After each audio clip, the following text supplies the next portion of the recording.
Us have been distracted by Omicron. Word that it's going to be the punchline of incredibly bitter jokes 5 years from now. Omicron!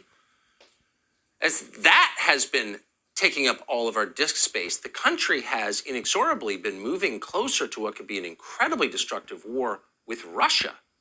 Our media is encouraging that war.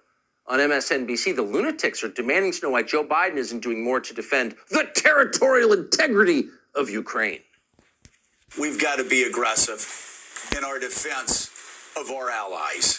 And Ukraine, despite what you hear from Putin propagandists across the world, and yes, even here in America, despite what you hear, we have to defend our Democratic allies. And it's time for the Biden White House to start speaking more clearly and more aggressively and telling us how they're going to stop this invasion from happening.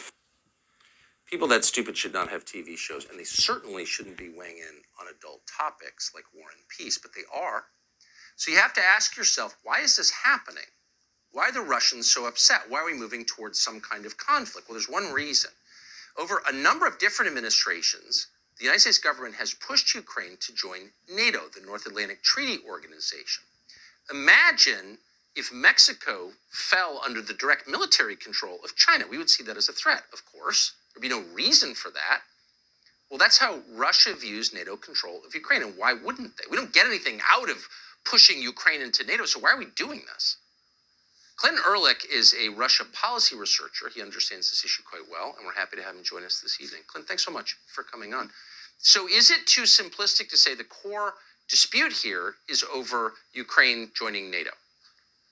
I would say that that's Russia's perspective, but here we have people who are arguing that even if the Russians don't invade Ukraine, that we need to invade and kick the Russians out of Crimea. That was an op-ed from a senior Obama administration official this week. And so I would say that it's even simpler than that. We're dealing with our warmongers, unserious people whose policy prescriptions could have deadly serious consequences. Well, they're deeply unserious people, and they're also people with a long and publicly available track record of failure of conflicts that have diminished the United States materially over the last 20 years. So why do they get a say in this? They're failures.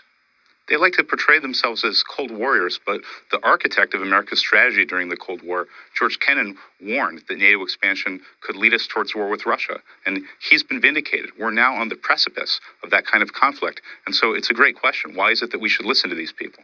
Well, I couldn't agree more. I mean, if Max Boot is still making your foreign policy, it's kind of your fault, I would say. But, and this is a sincere question, is there something I'm missing? Is there some compelling American interest that would be served by having Ukraine in NATO? No, the deeper irony is that NATO doesn't even want Ukraine, that it's a corrupt country. It's more of a liability than it would be a military asset. And the people who are pushing this simply argue that it needs to happen because Russia shouldn't have a veto over who's in NATO. In other words, even when it's in our mutual interest to not have a state in NATO, we have to insist that they'll be added just to spite the Russians. Look, I want to take people seriously, all people, even people I disagree with, maybe especially people I disagree with, but this seems nuts. Is that your assessment? Tucker, it's not just nuts, it's dangerous. I mean, we're sleepwalking towards conflict with a country that has more than 4,000 nuclear weapons. The Russians are talking about potentially deploying strategic forces to Cuba and Venezuela in a repeat of the Cuban Missile Crisis. And so it's just shocking that people are not more upset about this because the lives of Americans are being threatened over a situation where we have no vital strategic national interest.